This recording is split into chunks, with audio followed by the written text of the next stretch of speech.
Hi, I'm Angel Habacon. I'm an open spiker from San Beda Lady Red Spikers. Siguro po, yung big impact po sa preparation po namin this season po is nung nag-training camp po kami sa Bacolod. We made memories and we learned a lot. Kasi hindi lang po kasi yung training camp, it's also a team building po for us po para mas magka-connect pa po kaming lahat, tsaka magkakilala, and then nag-ano po din kami doon, nag-compete din po kami ng tournament doon, and then though it was not a very good result po sa amin, pero we did learn a lot po, like paano po paganahin yung isa't isa, yung character building po, and then patience po sa bawat isa po.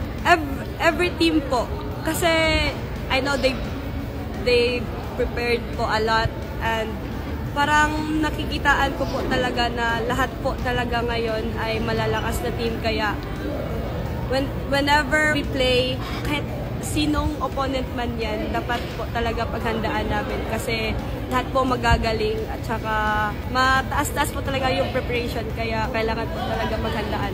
Siguro po yung ma-develop po namin yung connection, whether matalo, manalo, basta yung ano po, yung unity, yung sisterhood, yung family within the team po, na mas mo-grow pa, mas stronger band pa po. Tsaka we are aiming for Final Four po.